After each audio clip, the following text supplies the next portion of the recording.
Hello everyone, Paul Power here. Got Robert Nelson, and he's holding on to a little baby girl.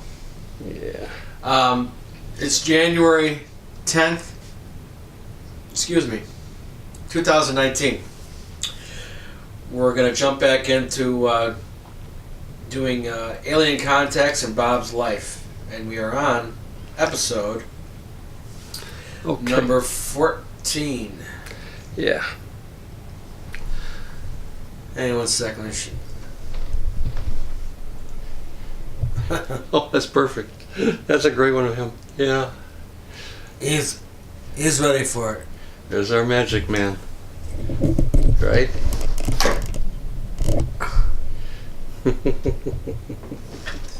Okay. Okay. Got my, as I call her, my sweet sister here.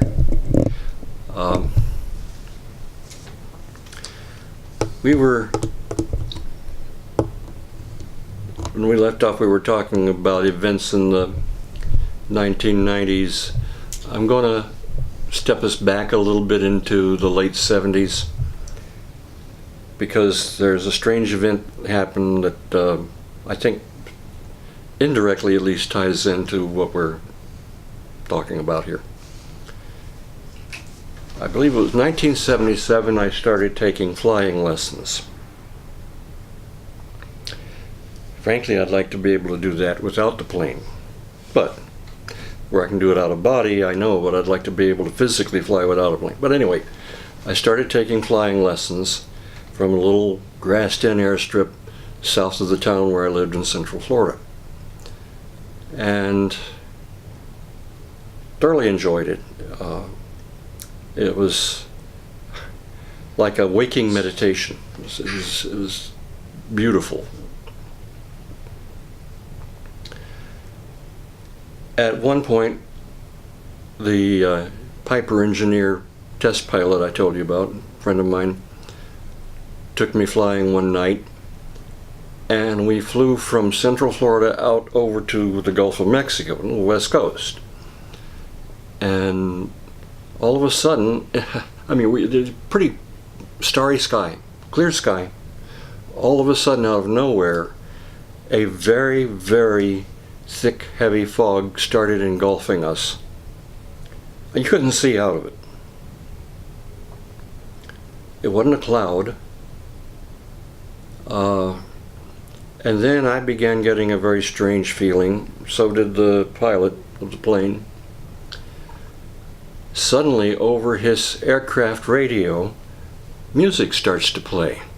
It's not supposed to be able to pick up that kind of frequency. I didn't know the song, it wasn't familiar to me, until 3 years later.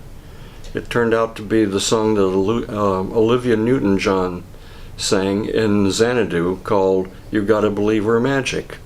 It was the beginning of that song. Something really freaky was going on. And this is coming over the dedicated Yeah. line for communication between pilots and towers and all that. And it wasn't supposed to even, it couldn't pick up a frequency like that. It wasn't supposed to. Yeah, cool.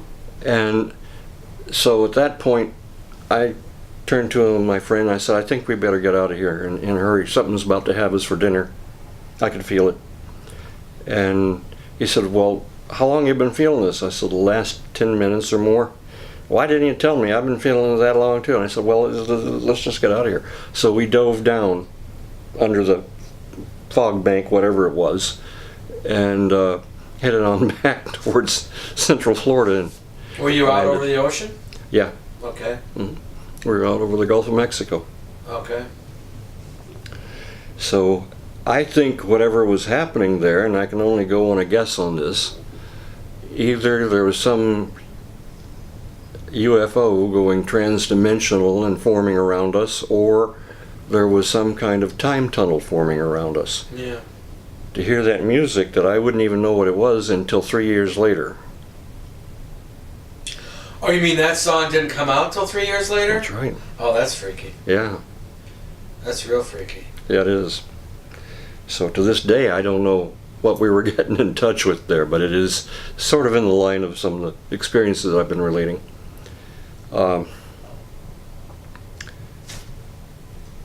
My parents at the time were not too happy with my taking flying lessons. I'd come home and start to tell them what had happened.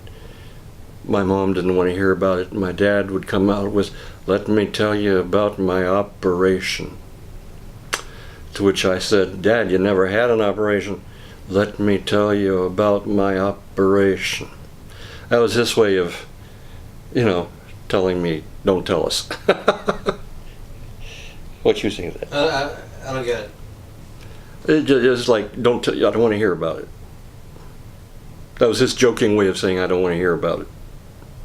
Where my mom would come out directly and say, "I don't want to hear about your flying lessons." Oh, okay. Anyway, moving further back up the timeline now, in the late 1990s, 1998, in March of that year when I started doing my out-of-body kill runs in space, I began noticing something strange. Now today they call it gang stalking. Back in those days they just would have called it spying or espionage or something of that nature. It's been happening for a long time. We've given it a different name now. Yeah. Well, the overall, the people it's being done to are called TIs, for Yeah. targeted individuals. Yeah. And it's happening electronically, and mass. And a lot of people say, believe there's a lot of good credible information showing that the chemtrails are tied into this, and that the metals in the chemtrails make our bodies more receptive targets to the various frequencies. And the last, I don't know, at least the last 20 years, to be messed with electronically, mentally, you don't have to be chipped. They can zoom in on, key in on the frequency of your body, and everybody's body, is an electrical matrix and has a signature, and they can key on that very easily. And it's not like there's one person doing this for every person that's getting received. This has gone automated. It's the bulk of this is being handled with artificial intelligence. So anyway, that's that. But what Bob's talking about getting into is a more rudimentary version that was being done to certain people, and now it's being done to a whole lot more people. But back in the day, they were a little more judicious on who they chose to do this to stalk. So go ahead. I just wanted to insert that. Okay. Just a minute here. When, in fact, this started the day I did my first kill run. You want to go sit on the couch? Sweetie? You want to sit She's on the couch? Okay. There were 2 cars parked in the churchyard across the street from me. Normally no cars would ever park there at all. For Sunday service, the car is always parked back behind the church. And people sitting in those cars with binoculars looking straight at my house non-stop, hour after hour after hour. That evening I went to the door, opened the front door up, and I'd waved at them to see if there'd be any reaction. Of course there wasn't. They didn't wave back, they didn't flinch, they didn't, nothing. They just kept staring. Later on that night, I got in my car to go do some shopping I needed to do, and this strange car pulls off from one of the side streets and follows me the whole way. And then when I'm going through other parts of the town, it was still following me. I even went down wrong way on a one-way street to see what would happen. The same car followed me then too. And then I went back to my place. That car pulls in back to the side street that it had originally pulled out of. Those cars were there for a couple of days and then they were gone. The ones across the street. Intimidation. Of course, and it didn't work.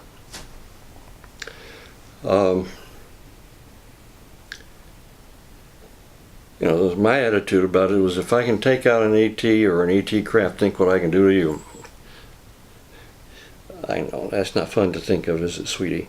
I'm going to put her on the couch. Yeah. Here we go, sweetie. I think you're getting a little uncomfortable. She looks worried. Here you go. Okay. She was slipping a little bit, and I think that's why she was worried. It's all right. So this brings us up to my going after ETs and space, and I think I've already shared, thank goodness, how I was able to save some lives here on the ground as a result of that. It was shortly after that my lady friend, who had come from Georgia to be a part of MUFON here or there in Florida, not here, but in Florida. Because she failed her mission to turn me in favor of the gray ETs, and actually joined with me in the sense of being in favor of my going after the grays and taking them out. She even wrote a word on a piece of paper one day and showed it to me, and it said revolution. And I said, well, now that you've thought it as you wrote it, they know you're thinking it. Congratulations, good luck. Right after that, she began being picked up by reptilians instead of grays, and evidently they even sexually abused her.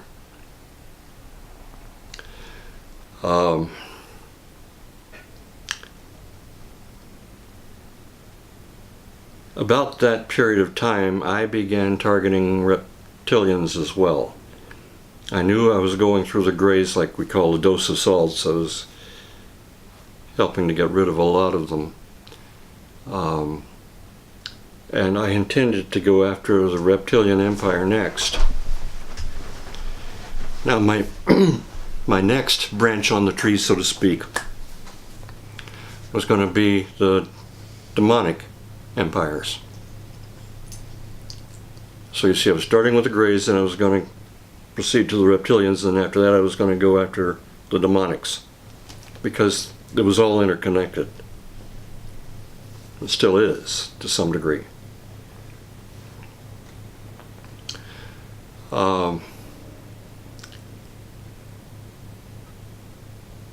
And about 2001, a friend was living in my parents' house in front. I had moved back to the mother-in-law cottage to help keep it in good condition. Like moving back and forth to keep both houses up, you know. And he called me one day and said, when did the fire happen? I said, what are you talking about? When did the fire happen? And I said, dude, there's been no fire in that place ever. There never was. What are you talking about? Well, I think you better come over here and look at something. I went over. He had been taking these nice old-fashioned wooden door-facing boards and the baseboards along the walls off. He wanted to modernize the place at my expense. At any rate, I went over and I see the back of my closet door, the paint's bubbled up on it. That was in my bedroom. And he said, you know, the other doors here in this house that I've been removing, they don't have this problem.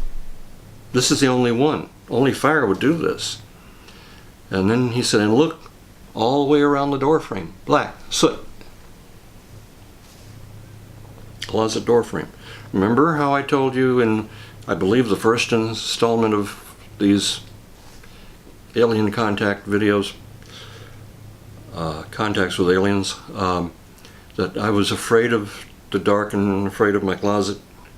Okay. Well, I knew stuff could come out of my closet to get me, and like I said, in out of the dark, and did many times. There was no electrical wiring near the closet. There had never been a leak there. It wasn't mold, it wasn't soot from fire. There had never been a fire there, ever. So I told my friend, I said, well, I know you don't want to believe this when I tell you, but evidently I was exposed to some really weird radiations, God knows what, in order to matter transfer me from bedroom to spacecraft. He got real quiet.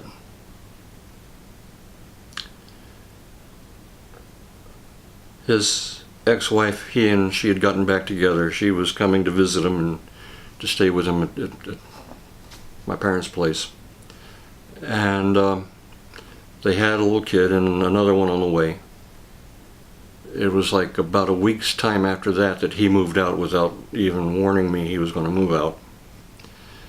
Apparently it freaked him and his wife out. At that time I also noticed that there was a handprint on the outside of the jalousie windows of the, it used to be a dining room, I made it into a sitting room on the side of the house. 4 fingers that looked like they had little suction cups on the end. I didn't point that out to him. I didn't want to freak him out. I guess he got freaked out anyway and left. Right about that same time I met Paul Power, and he's the guy making these videos possible. What do we have time-wise? We got 3-4 minutes. Okay.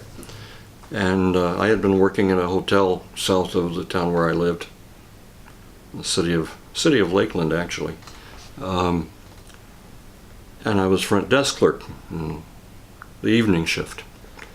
And Paul had business in Lakeland briefly. Actually, I think it was Bartow, wasn't it, that you had business in, but he was staying there in south of Lakeland.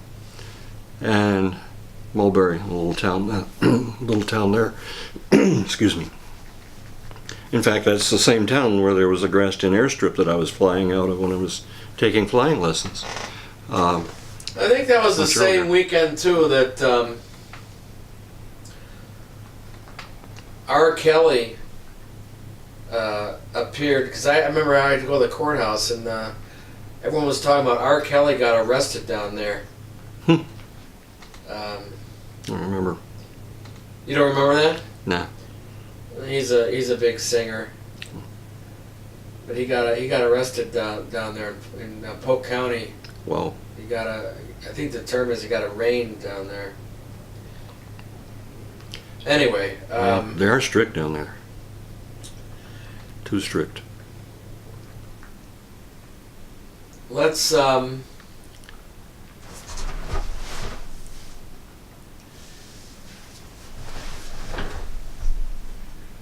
trying to decide if we should get into it on this one or wait for the next one.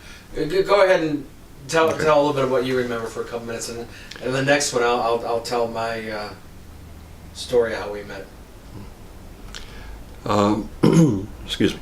So I was working I think it was the afternoon to night shift there, and